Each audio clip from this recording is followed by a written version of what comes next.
Je voulais donc me présenter, je suis Emmanuel Hirsch, je dirige l'espace éthique de l'assistance publique Hôpitaux de Paris, et également l'espace national de réflexion éthique sur la maladie d'Alzheimer. Et d'emblée, je voulais remercier Dominique Régnier et puis l'équipe Fondapol. On a eu comme ça le désir d'une rencontre, puisque vous nous aviez invité à une manifestation, une réflexion que vous aviez organisée sur les solidarités au mois de mai dernier. Et lorsqu'on a été confronté en tant qu'espace national de réflexion éthique sur la maladie d'Alzheimer, aux questions relatives à la dépendance, aux vulnérabilités dans la maladie, on s'est dit que ça serait intéressant de sortir de notre cercle habituel, qui est un cercle de professionnels de santé ou de gens dans les sciences humaines qui sont assez proches de nos problématiques, et de s'ouvrir à la dimension sciences politiques. Alors comme on reçoit régulièrement toutes les publications Fondapol, on voit que ce think tank est au cœur vraiment des préoccupations de la société. On s'est dit que ça serait très intéressant d'organiser cette soirée en compagnie avec Fondapol. D'abord, ça nous permettrait peut-être de nous fixer un autre cadre pour aborder ces questions, puis de donner de suite cette espèce de dimension sciences politiques qu'on a déjà évoquée d'une manière assez approfondie il y a quelques jours, puisqu'on a ouvert à Aix, le 12 et 13 dernier, la première université d'été Alzheimer, éthique et société. Et on a vu que toutes ces questions de la maladie d'Alzheimer, mais c'est la même chose pour toutes les maladies chroniques, posent d'autres enjeux que les enjeux médicaux et scientifiques. Alors on est aujourd'hui à la veille de la journée mondiale Alzheimer, qui est un moment de célébration forte. Je rends hommage à la présence de Marie-Odile de Sanac, qui est la présidente de France Alzheimer, qui porte cette manifestation. Alors, dans le landerneau d'Alzheimer, on parle de plus en plus d'approches non médicamenteuse.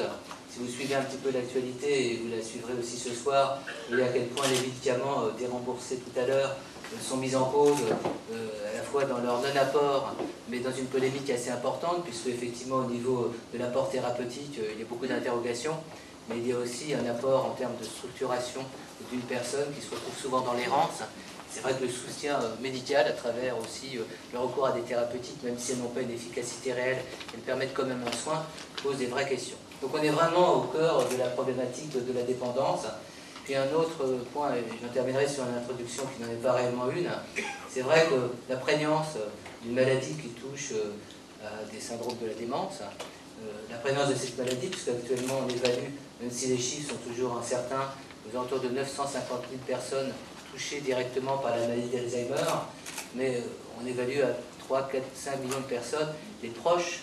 et on va voir avec les techniques qui vont se mettre en œuvre, et peut-être que Jean-Claude nous en parlera dans un instant, en tout cas quand il en parlera, notamment tout ce qui sera diagnostic précoce, que beaucoup plus de personnes qu'on le pense développeront à un moment donné ce type de maladies qui sont liées aussi au fait du vieillissement, par tout un ensemble d'éléments qui posent la question de la responsabilité de notre société à l'égard de ces aînés. Mais on a aussi découvert que la maladie d'Alzheimer, et ça a été un des grands points de notre université d'été, touche également des personnes plus jeunes, puisque vous avez des personnes, on évalue à peu près aujourd'hui de 6 000 à 7 000 personnes qui sont de jeunes malades, donc atteints d'une manière précoce de la maladie d'Alzheimer. Et on a, par exemple, vous regarderez sur le site de l'EREMA, une personne qui a 38 ans, mère de famille, et qui tient, je vous disais tout à l'heure, un discours totalement inattendu, puisque la maladie d'Alzheimer, on pensait que c'était la grande vieillesse, les grandes dépendances. Et là, on voit, un petit peu comme dans les années au SIDA, l'irruption d'une parole qui va nous surprendre dans les mois, dans les années qui viennent, de personnes qui veulent vivre dans la société avec la maladie, qui ont des vraies revendications, qui ont des vrais droits à faire reconnaître. Et ça va poser d'autres problèmes que l'accueil des personnes dépendantes dans des institutions, dans des établissements spécialisés pour personnes âgées dépendantes. Voilà, vous verrez au fur et à mesure qu'on a choisi des intervenants qui vont nous donner des éclairages, à mon avis, qui renverront pour beaucoup d'entre eux à la question de la vulnérabilité. Bernadette Pujalon est anthropologue. On a une autre anthropologue dans la salle avec laquelle on travaille énormément, qui est Catherine Legrand-Céline, et on sait à quel point l'anthropologie de terrain, c'est-à-dire cette confrontation à la réalité au quotidien de la maladie, des personnes malades et des proches, enrichit les débats éthiques qui pour nous est loin d'être esthétique, loin d'être éloigné de la réalité. Corinne Pelluchon, donc philosophe, qui va aussi intervenir. Alors ça, chacun a eu ses choix, et ça c'était aussi un choix de Dominique Régnier, il n'y a pas eu beaucoup d'hésitation. Corinne Pelluchon, qui est très très engagée dans toutes les questions de la bioéthique, qui vient de publier un livre aux éditions du Fer qui traite aussi beaucoup de la question de la vulnérabilité, et qui nous accompagne depuis des années à l'espace éthique de la PHP comme enseignante, également dans le cadre de groupes de travail, notamment sur le polyhandicap. Et Corinne était intervenue il y a quelques années dans un événement qu'on avait organisé à l'hôpital européen Georges Pompidou, précisément sur la vulnérabilité dans la maladie d'Alzheimer.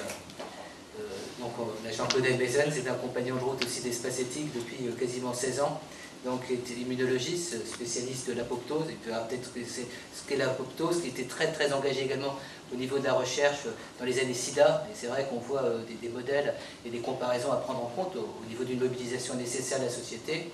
qui est président du comité d'éthique de l'INSERM, membre du comité consultatif social d'éthique, et surtout aujourd'hui producteur à France Inter, pour le retrouver le samedi matin sur les épaules de son ami Darwin. Il y a d'ailleurs un très beau livre en collection de poche maintenant au seuil qui est sorti l'année dernière et qui aborde la question des ombres et lumières en quelque sorte chez Darwin. Et Jean-Claude avait aussi rédigé un très beau livre avec François Arnold où ils abordent la question de la maladie d'Alzheimer à travers la production, la création artistique, ces lumières de l'oubli. Les couleurs de l'oubli, oui. En tous les cas, je savais que un des mots était juste. C'est un livre tout à fait intéressant. On voit ce qui demeure de l'identité d'une personne, de ce qu'elle est, de son intimité à travers la création. Enfin, Fabrice Zil, qui ne dit pas qu'il est philosophe, on n'a plus le droit de dire qu'il est philosophe, on doit le présenter donc comme responsable du pôle recherche et études à la Fondation Médéric Alzheimer. Pour les gens qui ne connaissent pas la Fondation Médéric Alzheimer, c'est probablement le pôle en termes de sciences humaines et sociales le plus créatif, puisque à part toutes les études qui sont financées, réalisées par Médéric Alzheimer, il y a aussi un travail de terrain extrêmement concret de soutien aux équipes dans tout ce qui est initiative de proximité. J'en ai terminé d'une présentation un peu liminaire. Je donne la parole à Dominique Régnier, encore en remerciant de cette coopération, en espérant que d'autres initiatives de cette nature jalonneront les prochaines années.